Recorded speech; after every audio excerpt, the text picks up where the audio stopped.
தேனு வாங்கத்த. வாங்க சம்பந்தி. தேனு. அம்மா அம்மா. தேனு.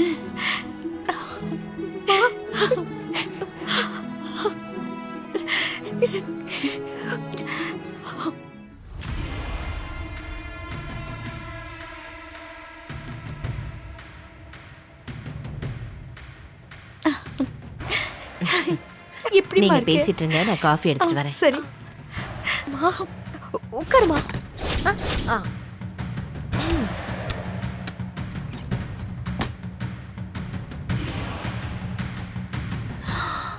அப்பாடா.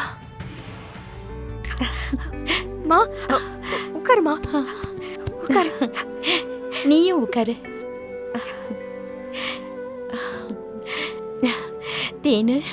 மா நீ நல்லா இருக்கல்ல? எனக்கு என்னம்மா, நான் நல்லா இருக்கேன்.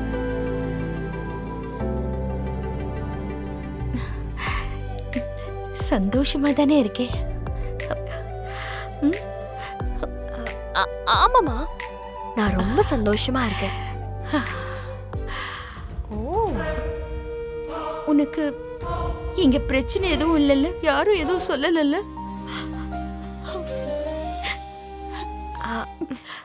மா அதெல்லாம் ஒண்ணும் இல்லம்மா, நான் ரொம்ப ரொம்ப சந்தோஷமா தான் இருக்கேன்.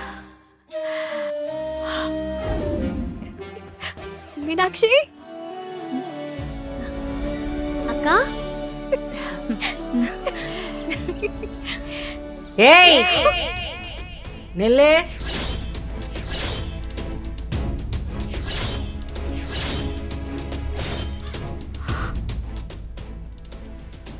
எங்க போற?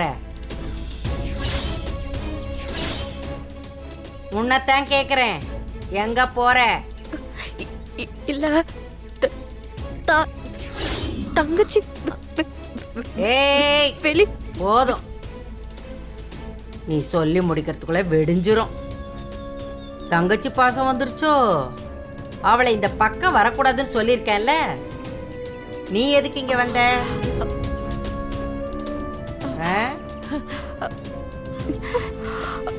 நீ அவகிட்ட எல்லாம் பேச வேண்டாம். உள்ள போ. நீ அவகிட்ட பேசக்கூடாது. போ போன்னு சொல்றேன். இவளுக்கு நல்லா வேணும். போ போ உள்ள. அத்தை, மீனாட்சி உள்ள வரலையே, அவ தானே வெளியே வந்து பாக்குறேங்கிறா. இந்த வீட்டுக்குள்ள இருக்கிறவங்க இந்த திமிர் பிடிச்சவளை யாரும் பார்க்க கூடாது. இந்த வீட்டுக்கே ஆகாதவ இவ. இவகிட்ட நீங்க யாரும் உறவு கொண்டாடக்கூடாது. நீ மிரட்டினதுல பாவம் மதுனி பயந்து போய் நிக்கிறாங்க பாரு.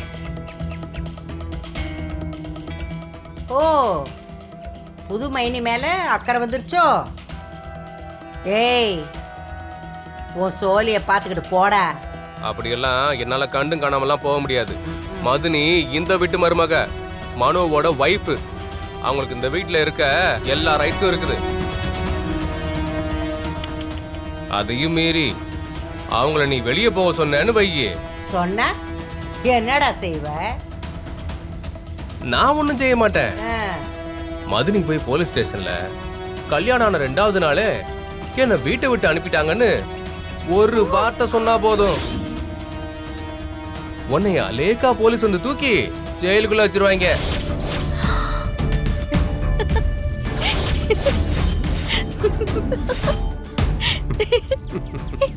மீனாட்சி மீனாட்சி. ஏய், என்ன பல்ல காட்டுற? இவனே ஒரு வெட்டி பைய. இவன் சொன்னதும் உனக்கு சிரிப்பு வருதோ? ஆமா, நீ இவனை மாதிரி ஒரு வழங்காதவ தானே, உனக்கு சிரிப்பு தான் வரும்.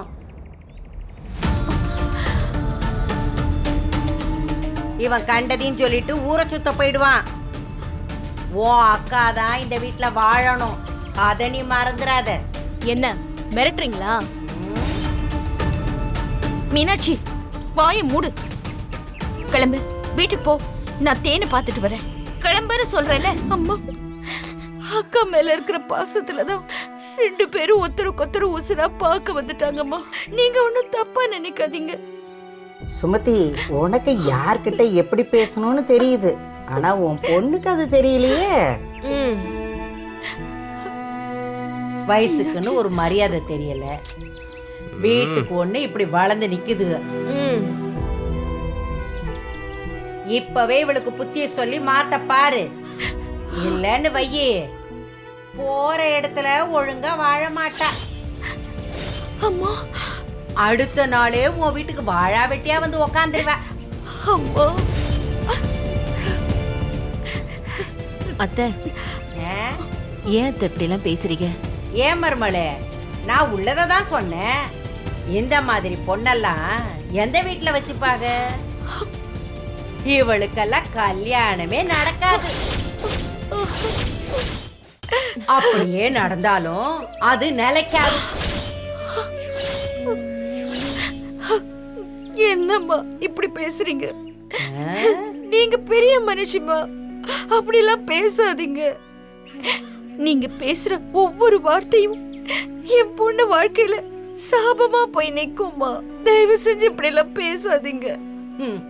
இவளுக்கு சாபம் நான் ஏமா கொடுக்க போறேன்? இவ வாய் தான் இவளுக்கு சாபமே. கொஞ்சம் கூட இது பாவமாவே தோணலையா உனக்கு? நீ அவளுக்கு பாவம் பாக்குறியா? உன்னையே இந்த சக்திக்காக பாவம் பார்த்து தான் இங்க வீட்டுல விட்டு வச்சிருக்கேன். ரொம்ப ஆடுற அப்பதா. வயசான காலத்துல 4 பேர்கிட்ட இருந்து நல்லது சம்பாரி. இப்படி அவங்க பாவத்தை கொட்டிக்காத. என்னலே, எனக்கு நீ சாபம் விடுறிய? இந்த வீட்டுல இருக்கவங்க செஞ்ச பாவத்தை விட நான் ஒண்ணு செஞ்சிடலடா. ஏன் பத்தா, மதினி அவங்க தங்கச்சி கிட்ட பேசணும்னு நினைச்சது தப்பா? அவங்கள அழ வச்சு அனுப்புறதுல அப்படி உனக்கு என்ன சந்தோஷம்? ஏய், வாய் மூடு. உன்னாலதான் அந்த அசிங்க பிடிச்சவ இந்த வீட்டுக்கு செயினை கழட்டி கொடுத்து என்ன அசிங்கப்படுத்தினா. அதுக்கு நீ என்ன திட்டு, நான் வாங்கிக்கிறேன். அவங்க மேல எதுக்கு கோவத்தை காட்டுற? கல்யாணம் ஆகி எவ்வளவு கனவோட இங்க வந்திருப்பாங்க. வந்ததுல இருந்து அவங்கள அள வச்சுட்டே இருக்கியே நீ. யார எப்படி எங்க வைக்கணும்னு எனக்கு தெரியும். நீ எனக்கு பாடம் எடுக்காத. நீ பேசு அப்பதா. ஆனா இதெல்லாம் கொஞ்ச நாளைக்கு தான். இப்பெல்லாம் முன்ன மாதிரி இல்ல, காலம் ரொம்ப மாறிடுச்சு அப்பதா. எல்லா மருமகளும் என் அம்மா மாதிரியே உனக்கு பயந்து அணுகி இருக்க மாட்டாங்க. உன்னையும் அடக்க ஒரு ஆள் வரும்.